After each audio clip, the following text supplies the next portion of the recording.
All right, good afternoon. I'm Dean Jessica Berg, and I would like to welcome you to the 2019 Schroeder Lecture. The lecture is named for Oliver C. Schroeder Jr., who joined the faculty of what was then Western Reserve Law School in 1948, and in 1953 founded the Law Medicine Center, the first law school program in health law in the country.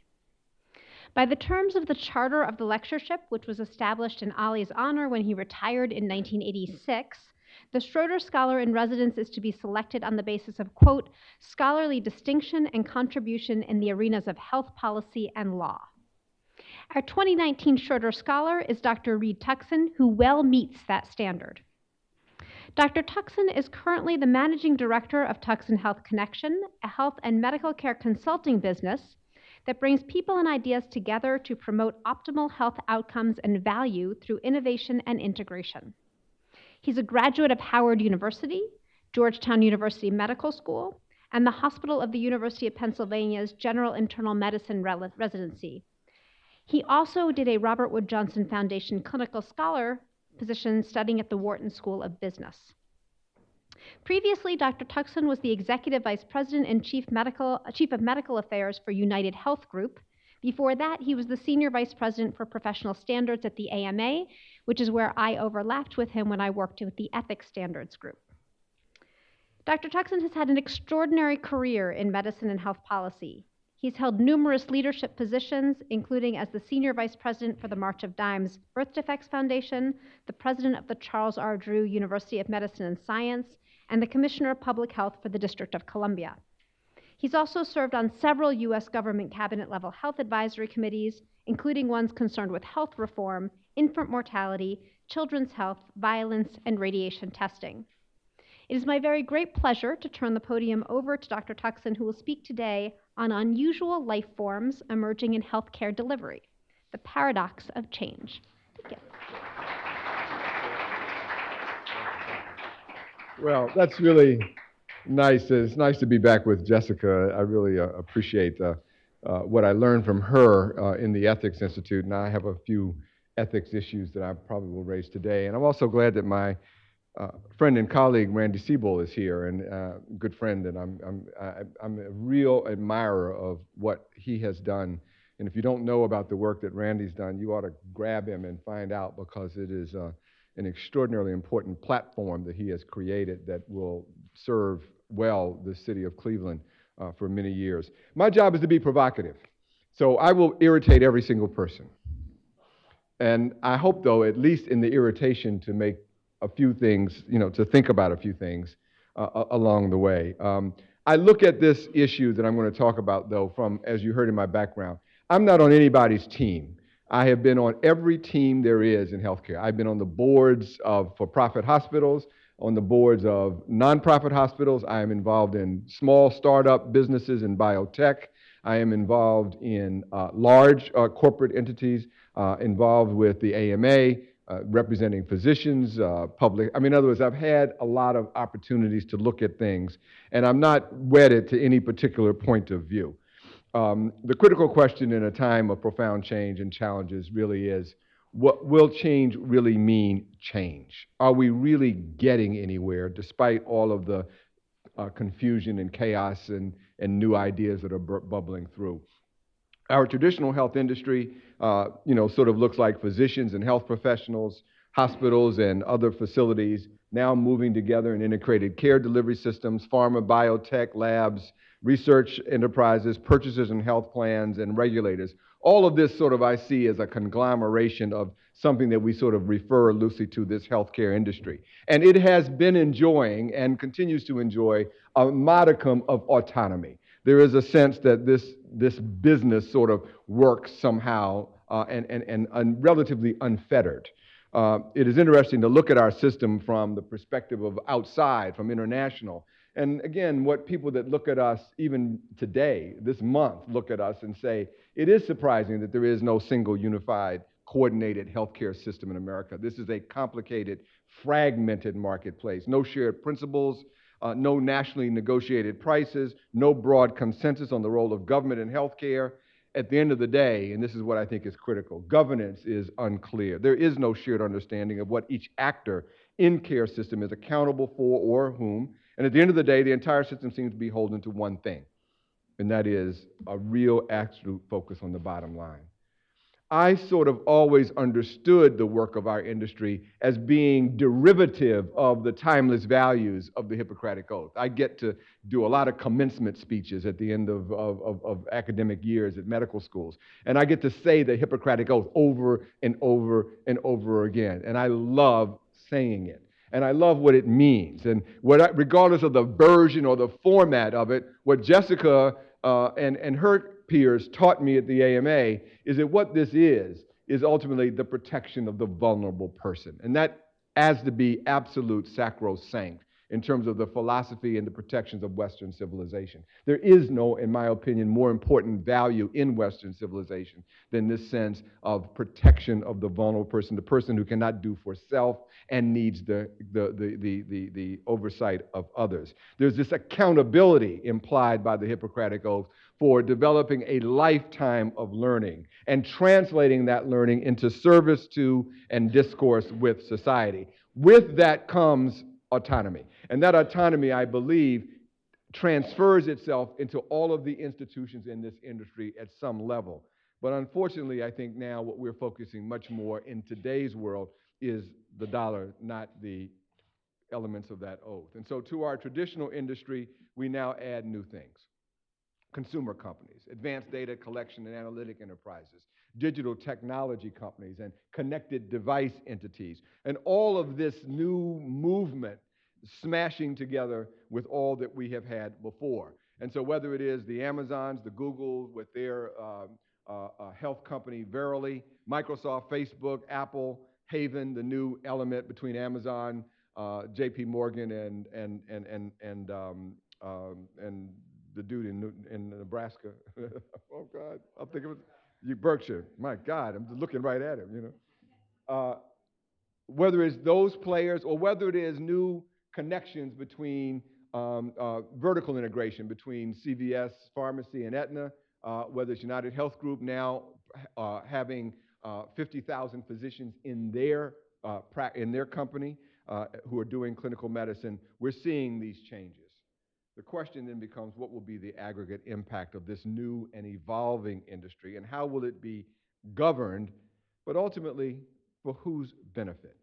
Well, let's make sure we focus on what we're trying to achieve. What's the point of all of this industry? Is it to make money, or is it to do what the World Health Organization has always given us as the essential theology of this work, health being a state of complete physical, mental, and social well-being, not merely the absence of disease or infirmity. The enjoyment of the highest attainable standard of health is one of the fundamental rights of every human being without distinction of race, religion, political belief. I underline economic because that's what I'm going to talk about, economic or social condition. We also have as a theology that almost everyone in the healthcare system now can accept is the triple aim. Don Berwick promulgated that before he had a tenure as running CMS. And everyone sort of gets now that we are in an era where we have to reduce the per capita cost of care. We need to improve the health of the population. And then we have to enhance the patient experience with care, giving better quality, access, and reliability. That is the goal. That goal is trying to be achieved within a very overwhelming set of change. And if you just think for a minute, it amazes me as I look at all the forces that are now moving around together. First, the politics that define the infrastructure for health and medical care. And we know that we are going through a very difficult political moment as we try to get our arms around and saying, what do we really believe as a nation? Does every human being living in this country have a right to health care or not? The Texas lawsuit is going to be obviously exceedingly important, and everybody is on tenterhooks waiting to see whether or not the Obamacare will be ruled illegal because of the changes that the Congress made a couple of years ago, taking out a key provision. There will be this conversation about Medicare for all, and I'm going to come back to that. But we have this very difficult political conversation. While that's happening, the scientific infrastructure of medicine is changing very rapidly. What we thought we knew about disease is now turned on its ear as we move into the genomic era, and we begin to understand a different understanding of the pathophysiology and the causation of illness, the genetic revolution bringing forward with it an extraordinary set of challenges for which we are suboptimally prepared. The translation of innovation into appropriate diagnostics and therapeutics. So as our biological and our research innovation moves forward with new ideas, new devices, new surgical opportunities, new technologies and techniques, we have to make sure, and there is great attention, that those things get translated appropriately. And there is a huge focus as we go through that now, going forward. Then there is this absolutely mind-boggling, exasperating increase in the experience of preventable chronic illness. I track the epidemiology of illness in this country. I've done it for the last 25 years. And two years ago was the first time we ever saw that cardiovascular death rates were now going up instead of down. It was the first time we've ever seen anything like it, and it went up again this year. People now are dying more often from heart disease than they were before. This, of course, and you know many of the reasons why. Advances in digital data analytics and clinical tools, which is obviously a big change. But then there is this movement of consumerism. And now, all of a sudden, just like other industries, finally, this consumerism is center core inside of healthcare, which turns so much of healthcare upside down. And then the last big change is this reorganization of the delivery system and how it is financed. And the key there is, of course, the movement, although chaotic and non-linear, but is the movement away from fee-for-service into a value-based reimbursement where you now get paid not for piecework, not for sewing on the sleeve and then the button and then the back, but now you buy the whole suit all at once. And that change, while it has been chaotic and up and down, it is inevitable and it is still moving forward, which changes everything. And in fact, what it does is, as we start to look at the key trends, is that now we're seeing in the industry a major focus on scale and vertical integration so that there can be the expansion to be successful at being able to implement value-based care. Past mergers used to were there for market power. Today, it's market power and integrating care through delivery and to achieve savings. The recent mega deals are making a clear message, and that is insurers, physician groups, health systems, retail organizations are all competing now as high-value networks. And so success requires being able to have stickiness with the patient. The insurers are absolutely fanatical about making sure that they are keeping their patients, not for their clients, not just for the 2-year cycle, but 4, 5, and 6. They want them in and they want them to stay in. The hospitals are making sure, obviously, there's no leakage. When somebody walks in the door, they stay in the system when they come out the door, and nobody can pick them off. So people are really, really focusing on the patient and trying to capture that patient and engage them. This opens up a world of new opportunities for new entities. New entrants have a significant potential for disruption. Advocates of markets and private sector markets and people who are skeptical of government really are getting very excited about innovative private sector reforming of an inefficient system that it seems to be paralyzed by the status quo and a real ingrained lethargy. These new entities bring some important things. This disruptive technologies. They did a great job of disrupting retail, transportation, banking, and the question they ask is, why not healthcare? What do they have available to them?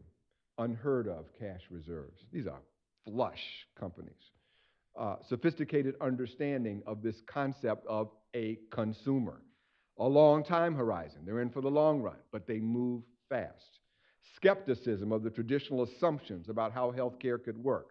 Extraordinary sophistication in analytics and being able to integrate data to improve cost, workflow, and quality.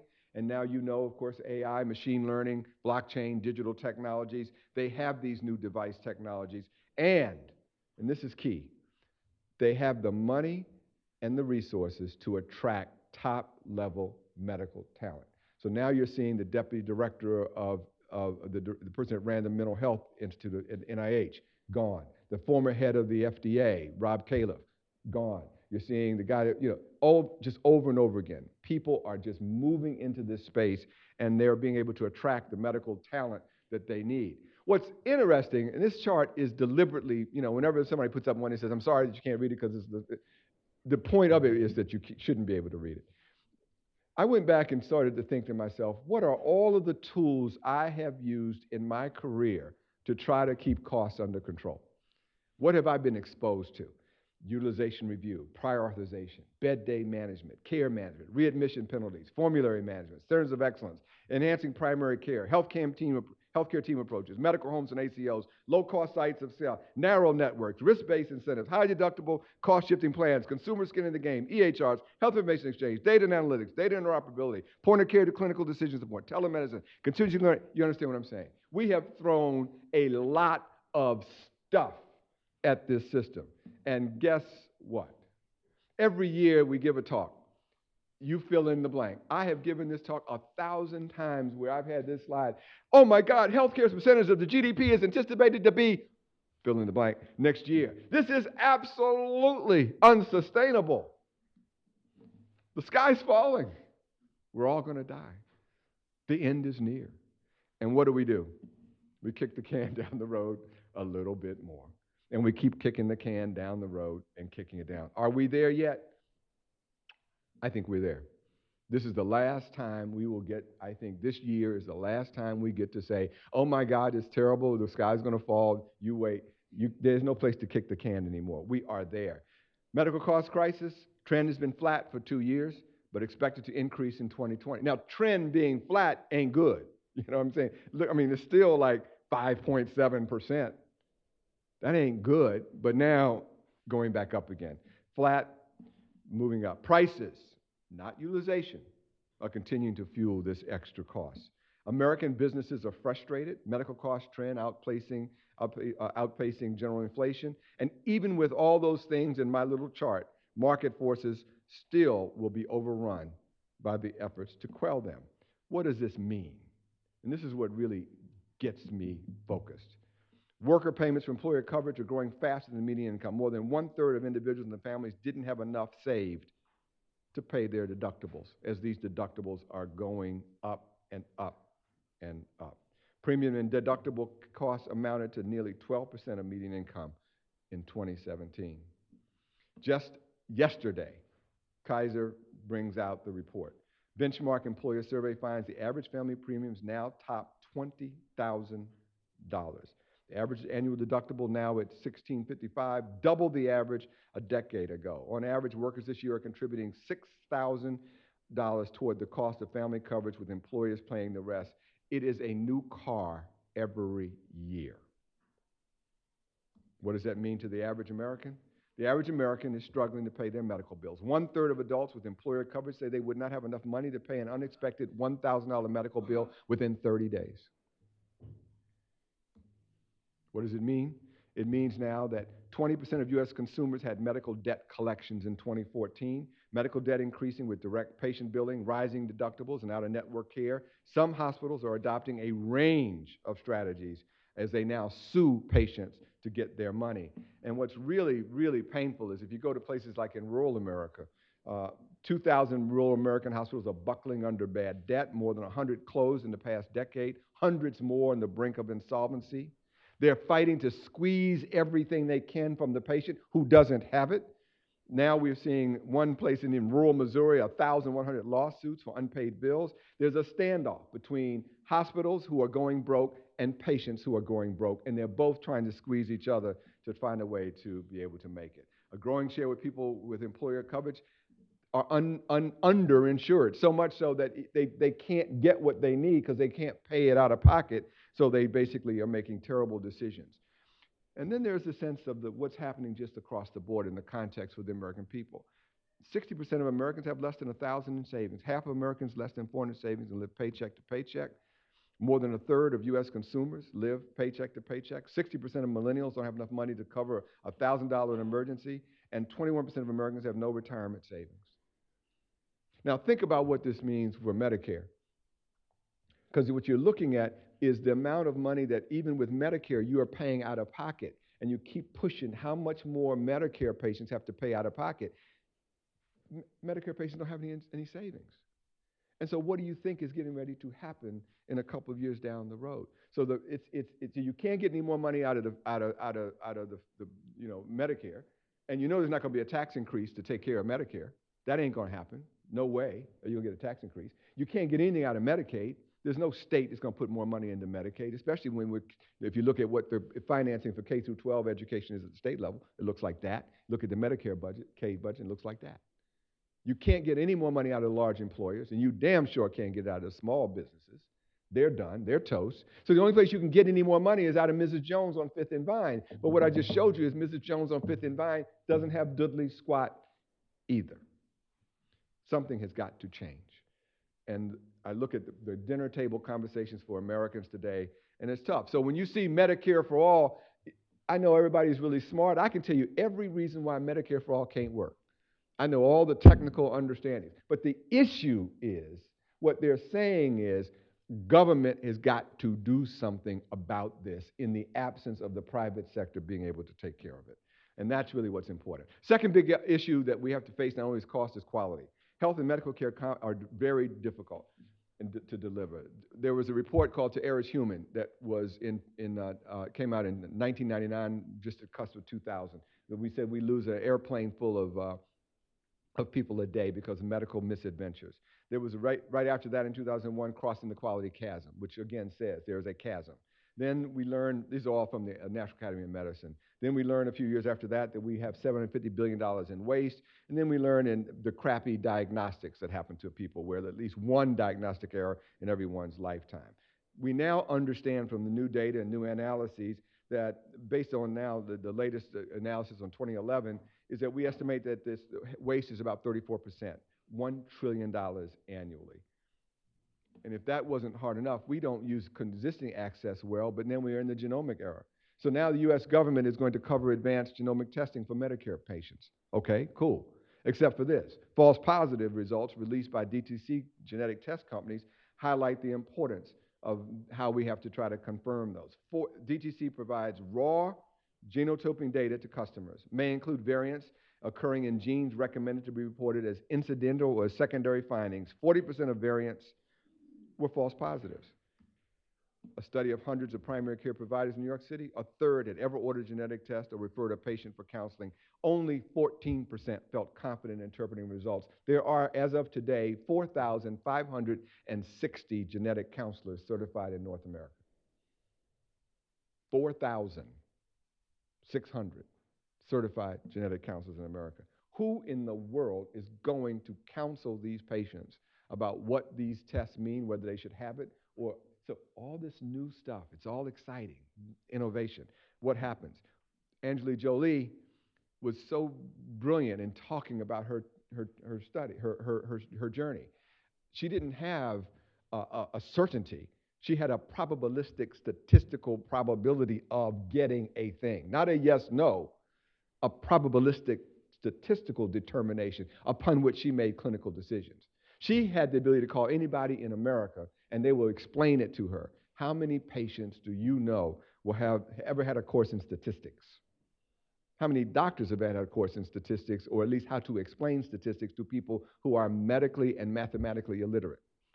This is what we are facing as we go forward. And then the final contextual thing is a storm of preventable chronic illness.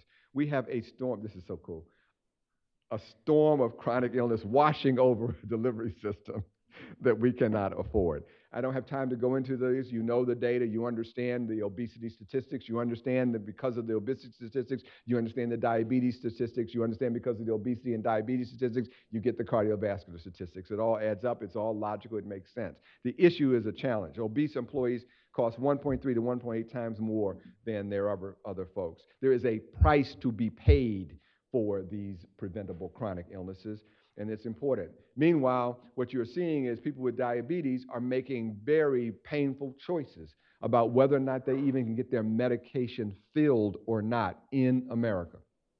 And you know that the consequences of those delayed choices is they're getting sicker, and therefore they wind up with other illnesses that then have to be treated more difficultly.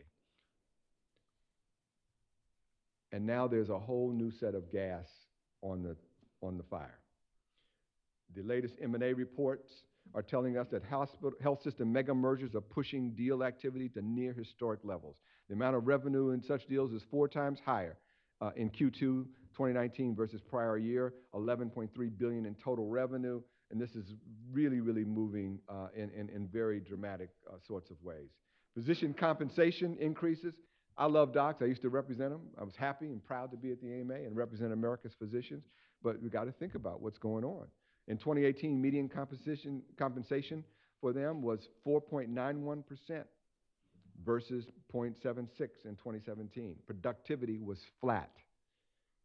The median composition ratio is increasing significantly over the last 4 years. For specialists, compensation, again, the ratio, 2.65%, which is up by 3.9%, again, without concomitant increases in productivity. Private equity is all over us. Private deals led U.S. investment. 84 transactions worth $23 billion. Behavioral, retail health, physician groups, home care are drawing the strongest interest. Autism care and other specialty segments hold strong promise of returns. Attracted to consumer-friendly alternative care delivery models, looking to build scale in fragmented categories and geographies. Why do you want to build scale? On one hand, could be good, because you're trying to get economies of scale, trying to get more integrated. But what does also scale mean? Scale means negotiating power, and that's really very important. Goal, achieve high returns of at least 2.5 times over a relatively short period of time. That's what private equity demands. Specialty physician groups are especially targeted for new deals. They want specialties that promise rich revenue from ambulatory surgery centers, lab imaging, and other ancillary services. It's far along with dermatology. More than 200 derm practices have been acquired in the past 6 years. Ophthalmology and dentistry, they're eyeing 400% returns. The goal is to develop market leverage. It's a war of who can get big enough in any area to get payers to treat you with research. What that says is to get big enough to drive healthcare and premiums up for the American people. That's what they're talking about. From outside, healthcare industry is ripe for new innovation and new players, mainly because we move so slow. 17 years is what it takes to get new innovation into the delivery system. That to err is human report, 2000. That was 2000. And look at what they said. Evidence-based decision, new knowledge, decrease waste, anticipate patient needs, the patient as the source of control, care based on continuous healing relationship, cooperation among clinicians, customization based on the patient's needs and values, and shared knowledge and free flow of information. This is what the National Academy of Medicine said. This is our mandate. This is our goal. 2000. We are now in 2019. And we didn't do diddly squat to get there. But now there are a whole bunch of newcomers who said, this looks like it's right down the middle of the plate for us, especially the shared knowledge and free flow of information. The Office of the National Coordinator of Health Information Technology trying so hard to get medical records, EMRs, getting all those things in. 3 years ago, I remember the hospitals were able, the industry was able to get 244 congresspeople to write a letter to the ONC and said, don't go so fast. The dog ate my homework. We're not ready. It's hard. You had from 2000 to 2010, 12, 14 to get it together. And yet it's too hard. The dog ate my homework. So we get Amazon, Microsoft, Google, IBM, and others. They come together and do a healthcare interoperability, figure out HL7 fire and Argonaut project, and start to get private sector people together and say, well, fine, you can't get it together. We'll be very happy to try to push you forward. Change was inevitable because of our traditional industry's inability to take big risks. Our organizations lack expertise, capital, and willingness and freedom to step out of our comfort zone. Outdated payment system, regulatory barriers that are complicated. We rely on face-to-face interaction for care, and for diagnosis. We're too dug in the traditional war between providers, insurance, government to change direction. I'm mad at you, you're mad at me, I'm mad at you, I'm mad at you. It's the hospitals, no, it's the doctors, no, it's the insurance companies, no, it's the drug industry. And we just love to just shoot each other. Unable to move rapidly from hospital to community to home to truly meaningful patient-focused care. Information systems that we've had have been slow to develop. Healthcare delivery is complex. The largest EHR vendors regard their proprietary code and the closed nature of their systems as a defense against encroachment by other players who don't have market share. The status quo of a lack of interoperability suits quite well the business model of the dominant players. Hospitals rushed to digitalization in response to federal hanging out some dollars. They were uncertain, but there was some money there, but they hadn't developed the internal capability to use the data or manipulate the data or make the insights necessary for the investments to pay off. And then there is a consumerism moment. So our young millennials are saying, I don't have a doctor, and I don't really want to have a doctor. Because as a young person, I like going to the walk-in clinics on the rare occasions when I'm sick. The whole going to the doctor thing is something that's fading away from our generation. It means you got to get in a car. You got to go to the emergency room, and you got to wait. In his view, urgent care, which costs him $40 per visit, is much more convenient, like speed dating. Services are rendered in a quick manner. And so they're looking for a different model, and the old model that we have doesn't work. So we complain, oh, you don't understand my pain. And the newcomers are saying, I understand your pain very well, and I'm going to compete around that, and I'm going to beat you at your own game. So the future, new competencies. Digitally detecting devices. Confining care to physicians in traditional medical settings is limited. Barriers to accessibility, affordability, and convenience by requiring physical intermediaries for diagnostics such as blood or tissue to be measured in order to mark disease and biomarkers, so we can do more than that. Life is lived outside of the medical setting. The window to observe the signs of disease because diseases express themselves in non-molecular or digital ways. And so we're starting to see people moving into that space. Smart devices are part of our life. They're always on. They're embedded with multimodal sensors that constantly measure trillions of data points. The ability to digitally measure signs and diseases in a scalable and accurate fashion. These are digital biomarkers. They see that as an opportunity. Apple announces 3 new Apple Watch health studies with big-name partners. They're making friends across the industry. You can enroll yourself in a new Apple Research app, partnering with Stanford on the Apple Heart Study. They study irregular heart rhythms, and people can then contribute to research simply by downloading the app. Partnering with J&J for health monitoring. They are also moving towards cognitive decline evaluations, using their sensors to be able to spot cognitive impairment. Soon EEGs will be part of their disruptive package. And then they're moving into the medical record space, partnering with Allscripts, using their EHR platforms to allow iPhone users to collate and control their own personal health information across different organizations. Apple has agreements with hundreds of hospitals and healthcare providers to download EHRs with the patient permission onto the consumer's mobile device, providing access to their records without even going through a patient portal. These are revolutionary opportunities to change.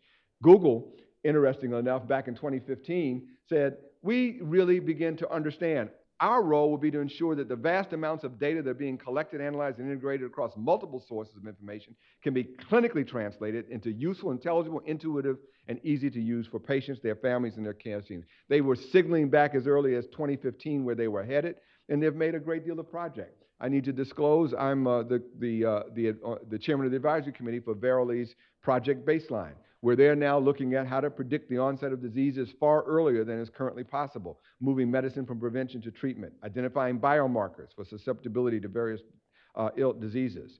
They are using multidimensional health data, clinical, molecular, imaging, self-reported, behavioral, environmental, and they can put all of that together to give us new insights. That's what they are able to do. We're looking at Amazon now, spending $1 zillion to buy PillPack, the mail-order pharmacy, and they see that is ripe for taking over. We're also seeing Amazon working with the UK to be able to have their Alexa respond to medical queries, so that you can, again, have a different level of conversation with Alexa beyond the ones that we are having now. Amazon, machine learning service, mining data from EHR using HIPAA-eligible machine learning processes to get unstructured medical text into organized ways, patient diagnosis, treatment, dosages, symptoms and signs, and more. And then you've got Microsoft taking their interoperability capabilities by using their cloud and their open, flexible, enterprise-grade AI computing platform, combining with Walgreens as a retail solution, and using one single health cloud platform to create a connected ecosystem, sharing the data with the providers, tracking outcomes, and also being able to use new technologies around consumerism to find things early, reduce emergency visits, and decrease hospital administrations. Telehealth, I'm the former president of the American Telemedicine Association, and now I've watched it evolve over the last few years, and it is now mainstream.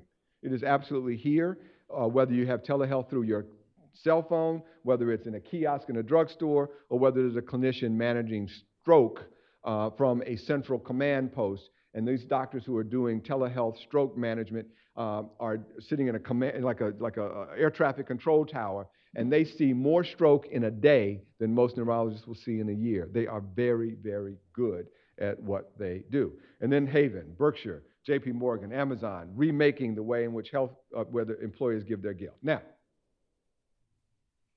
innovation for innovation's sake does not interest me at all. The new napkin, electronic napkin here, I mean, so what is the ultimate question about all the excitement? Just because it's new and just because it's innovating doesn't mean diddly squat. The mantra fail early and fail often, you know, which comes out of that new world, may lose its appeal when lives are on the line, or if failure means the closing of a local hospital and the loss of jobs. Just because they've got a model where they love to be innovative and move and exciting, if it doesn't work, try something new. Excuse me, but when when it doesn't work for us, people die. So there's a constraint here that is important. We've got to be able to make sure that we ask critical questions. Does it perform in the real world? How does it perform? Does it decrease ER visits and hospitalizations? What's the impact on quality of life and workplace productivity? Who should be using the new technology and in what settings? What happens to the 5% of people who account for 50% of the expenditures, the really sick people? Is this going to help us with them? Concern about false positives. That Apple Watch study on atrial fibrillation, what do you think is really going to happen? And how many times we're not going to be sure, and you got to call the doc to find out what does it really mean, and was it a false positive? And how many people are going to wind up in the ER because it was a false positive from the watch? How will this be financed? How much of this is going to be paid for by consumerism in a new consumer retail world? How much through insurance? What about privacy and the data? And finally, then where do we go from here? Is it going to be regulation? Silicon Valley is struggling to speak FDA's language. Just the other day, back in 2014, it was fun. The reporters used to stand outside the FDA's office when the Silicon Valley people would come in, and they would interview them as they came out. And it was fascinating that the Google exec then kind of said, you know, health is just so heavily regulated. It's a painful business to be in. Well, excuse me, dude, but, you know, it's only about life or death. The new Google CEO is saying existing regulations may be sufficient to cover artificial intelligence, eliminating the need for sweeping government regulations that many politicians are asking for. Governments and businesses could work together to translate existing rules into smart regulation, is what they are calling for. Facebook did a very important study, which was called the Contagion Study. And there they manipulated Facebook's news feed by, among other things, showing fewer positive posts to see if that would lead to greater user expressions of sadness. The problematic issue for ethics, Jessica, was that it co-opted user data in a way that violated identity-based norms and exploited the vulnerability of those disclosing on social media who are unable to control how their personal information is presented in this technologically mediated environment. If you haven't seen the movie The Great Hack yet, you ought to. It's Netflix. You can get it. It's very, very interesting movie. It will scare the bejesus out of you around the way in which your data is used and how it is used for purposes that you did not know. So my colleagues, I'm on the board of the Ethics Institute at Hopkins, and my colleagues there wrote about this case. And here's what they said. Their concern is that the acceptability of undertaking the research, how it was conducted, the rules and regulations, all of those, and even including the advisability of publishing it was of concern. It highlights areas of confusion and uncertainty within a growing category of investigation that is part innovation and part research. The kind of research here is using social computing should be subjected to an ethical framework and oversight to ensure that the user's rights and interests are protected. However, I thought they were very wise, and this is what they said, and this relates to everything I've said so far. It is in everyone's interest not to attempt forcing a 20th century regulatory regime onto 21st century technologies. The broader research community, the private sector, journal editors, regulators, and users themselves need to collectively engage in crafting this code of best practices. Approaches to informed consent must be reconceived, taking advantage of the technologies available and develop creative solutions that will empower users who participate. Ethics oversight will have to be nimble enough to adapt to unknown and unprecedented future research applications and sufficiently responsive to the time sensitives of the private enterprise. Well, to conclude, where do we go from here? Is this going to be market caps, price controls, rationing? We just keep pushing the balloon and it squeezes out someplace else. Market forces are not working. Do we have time to wait for competition to kick in? Is any sector willing to be self-sacrificing out of all of those sectors that I put on the board? The people's voice is not sufficiently reflected in the marketplace, and we still have this horrible gap between affordability. Employers are now signaling for the first time that if market-based solutions don't work, employers may well push for healthcare to become regulated like a public utility, particularly if we wind up now in a recession. And the recession will absolutely push this thinking forward much more rapidly. But here's the thing that I thought was really fascinating. Whether you are cynics or not, this announcement from the Business Roundtable, where all those CEOs came together, and here we're seeing CEOs in America's leading corporations are saying maybe the number one principle should be shareholder value. Maybe we should be evaluated on something other than shareholder value as the number one thing, and that is our commitment to corporate ethics and social responsibility. Jamie Dimon and all those other people are the ones who are making this statement for their industries. And I think it is a real marker for us. Are we prepared as an industry, traditional, with now the newcomers coming in, with all this change that is swirling and all this chaos and confusion, are we prepared to have that same conversation with all of the leaders of these various enterprises? Are we prepared to say that at the end of the day, the reason that we exist is derived from the Hippocratic Oath? It is derived from the essential purposes of what a civilization is about and the canons and ethics that mark and distinguish Western civilization from others. Are we prepared for our industry and our business to behave in a way consistent with the goals of the World Health Organization, or are we going to try to milk this sucker for every dime we can until we just finally get to a point where there is no choice but to have government step in some sort of way and regulate this industry? This is a very, very pregnant moment, a very important moment. And I am fearful, but I am a private sector person in my bones and marrow. I believe in the private sector. I've spent the most significant part of my career in the private sector. I am not a person that believes in overwhelming government regulation, but I will tell you that I do not believe today that our industry will ever get it together enough. I think we're going to continue to work around the edges. We're going to try all kinds of new things. People are going to fight like hell to make as much as they can, and Mrs. Jones on Fifth and Vine be damned. And I am concerned and worried about that. So now, having irritated the entire audience, the floor is open for a robust and hopefully non-physical debate.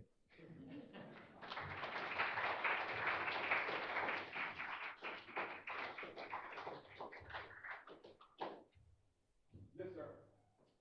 You've mentioned a lot of issues and problems in our healthcare system. Oh, sorry, I forgot. They're webcasting. Oh, I got to stay back here, too. I'm a prisoner. Thank you, Doctor, for the lecture.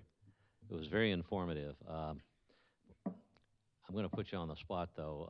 You've mentioned a lot of issues that are very important. Could you condense into a couple issues what you think are the most serious problems with our healthcare system that stand out to you? I mean, and I know you mentioned a lot of Yeah. them. No, I think the And bottom line here again is the number one most serious problem, and I think for the industry today, is that unit cost escalation is out of control. And that you simply have to realize that unless you can put a damper on the cost of things, the cost of what we do, if you cannot put a control over that, or at least have the expenditures that you are spending give you enough saving on the back end so that it is affordable, and if you cannot do that, then unfortunately the person that's bearing the weight of that is the innocent, vulnerable, average American whose access or opportunity to health care is now significantly challenged. That's what I'm saying. Thank you. Good, good. Let's go. Yes, sir. Oh, so they got to bring this to you. Good. Thank you, bro.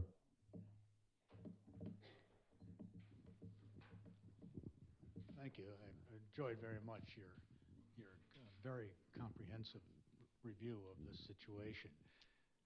In 1985, I attended a health law conference on antitrust, and the speaker at the luncheon was the head of Medi-Cal.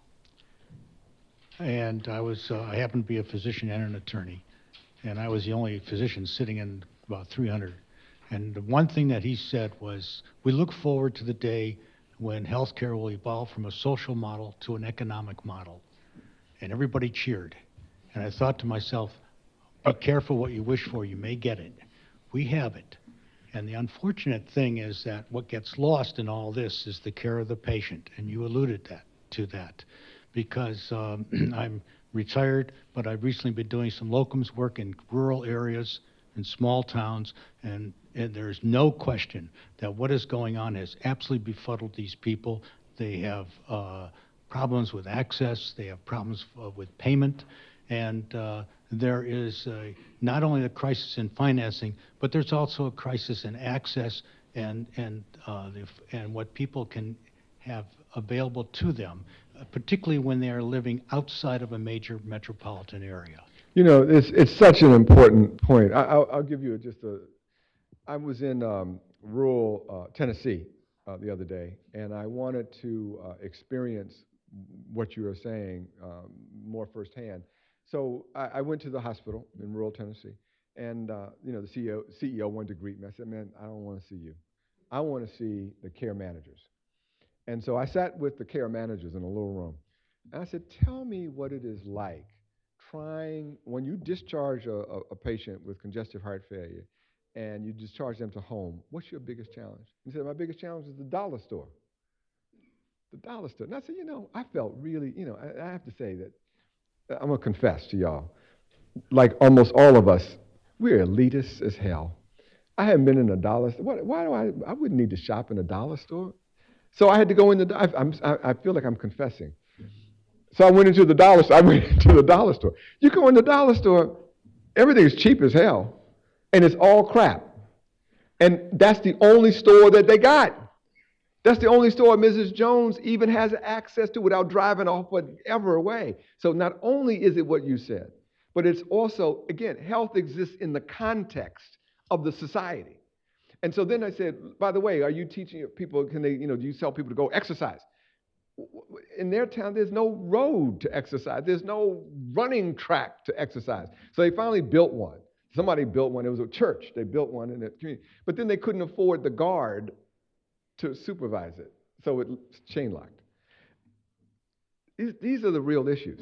And so what happens is, of course, is the dollar store, and then people eat the crappy food, and they wind with all that process with salt and so forth, and now they wind up right back. So these are the kind of challenges. And so we see now, around the social determinants of disease, and people are spending a lot of energy talking about the social determinants of disease. And that's very important that we start to address that. But what I'm saying, I'm sort of using your question, your observation, to sort of say, not only do we have the challenge of our industry and what we do in the comment, but then we also have the reality, If you look at the opioid crisis, again, same thing. My goodness, I go to 100 meetings on the opioid crisis all over America. And it's amazing to see the chief of police in West Virginia or wherever. And the chief of police says, it's even happening to good families. Like, all the people that were struggling with substance abuse before, the black and brown people, we weren't good people. But now good families are having it too. These issues are overwhelming all of us. And so health, we have these problems, and then it exists in the larger social context. So it's a great observation. It makes our work a lot more challenging. Because, of course, what's also happening is, because of those kinds of pathologies in the society, we are living longer, sicker. Because we get sicker sooner. And then we live longer, sicker, which means, of course, you cannot medicalize your way out of the preventable chronic illness problem. Now, all the numbers I showed you had to do with unit costs, not utilization. But just imagine underneath the unit cost thing is the utilization, because you got people coming in for every gosh darn thing. And now you start doing the genomics, and you're going to be chasing fascinomas the rest of your life. And now physicians are going, and you all are the lawyers, so you know the malpractice side. Well, listen now, did you see that there was an aberration on chromosome? Did you, therefore, Dr. Smith, not do the MRI for that? Yes, well, okay, so I did the MRI for that. What did the MRI show? Not really significant results. Well, did you, therefore, take the patient to the operating room and do a biopsy of that, unsure of this? Well, if you didn't, I'm taking you to court, doctor. Do you know what that's going to mean in a minute? This is serious business. Anyway, I'm sorry. I'm vamping off of your question in all kinds of ways. Yeah, man.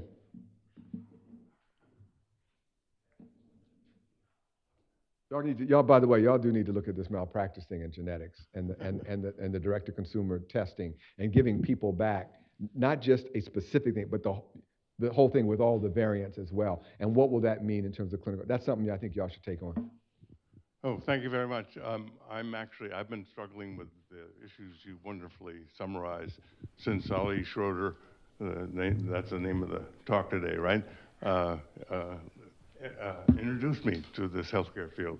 But to me, what I wanted to ask you about was, to me, one of the most exciting opportunities, I wondered if you'd agree, is our ability to reverse chronic diseases. As you know, chronic diseases cost 86% of our cash expenditures every year. We can actually reverse heart disease, reverse diabetes, reverse other chronic diseases because of diet. If you switch to a plant-based diet, you can actually reverse heart disease. And one of the leaders in the world really is here in Cleveland, Dr. Esselstyn, but the science of this is really robust, both statistically, the randomized control trials, but actually causation science. They know the chemistry of why you change the chemistry of what you eat actually can reverse. I think it's what do you think? No, I think it's a great point, and I think that this is why I'm first of all, it just gives me a chance to amplify why did I make the choice to show those slides around the digitalization of research and digital biomarkers. So that's essentially what the premise of what these companies are saying. They're saying it is possible, we believe, that because our devices are monitoring you and whether it's the devices, your information, you are always on. If we can take everything that's happening and not just a blood sample on Wednesday, but just constantly checking you throughout your life, we will be able to pick up disease earlier, and therefore giving you the chance to make the lifestyle interventions that you need. So part of A is, can we make digital biomarkers to augment biological biomarkers? But then secondly, when we find things, can we use our expertise in consumerism and our expertise in feeding information to you the way you want it, when you want it, just in time, that'll be able to help you better make decisions to use it, as opposed to the patient-physician relationship. Jessica and I spent so many years of our lives holding up sacrosanct the sanctity of the patient-physician relationship. And when I say it, halos, because it should be. But the dirty secret is, I'm sorry, physicians are terrible at counseling patients. Just look at the lack of compliance. We're not good at it. People who are good at it are these consumer companies. iTunes loves me. I mean, they know everything I do. They know what tribe I'm in. They know what music read. It's been 7 days since your last confession. Everybody like you bought this, don't you? Yes, I do. As a matter of fact, I don't want to be left out. I mean, they feed. Man, don't ever let me look for. I wanted to buy a new camera, and I went to the website to look at a new camera. And for 3 weeks, every time I looked anything online, there was a commercial for the damn camera. Now, at one level, I was pissed. Get out of my head. On the other level is, what if they were actually reminding me, Reed, you didn't get your mammogram? Well, you know what I'm saying. But you know what I'm saying? Reed, you didn't get your mammogram. Reed, you didn't get your mammogram. Then you finally get the mammogram, and the dang on sign says, Reed, congratulations, you got your mammogram. We're proud of you. You see what I'm getting at? So I think you're right. The premise that you're saying is we can change things. I told you I liked iTunes. I'm scared, man, because that's my iTunes thing. Right. Miles Davis's tune. So that's weird. Get out of my head. So anyway, your point is, I think it's a very important, I'm joking around. It's an important point. Last one? Take care, Randy. Be cool, man. Tell your wife hello. You get a chance to talk to Dr. Tuckson a little bit Okay. now and also in our reception, but I want to give you a chance to just say thank you so Yeah. much. I know we also have plaque that we've gotten you for the Oh. Schroeder lecture. I want to Wow. make sure that we give a chance to. I really, thank you.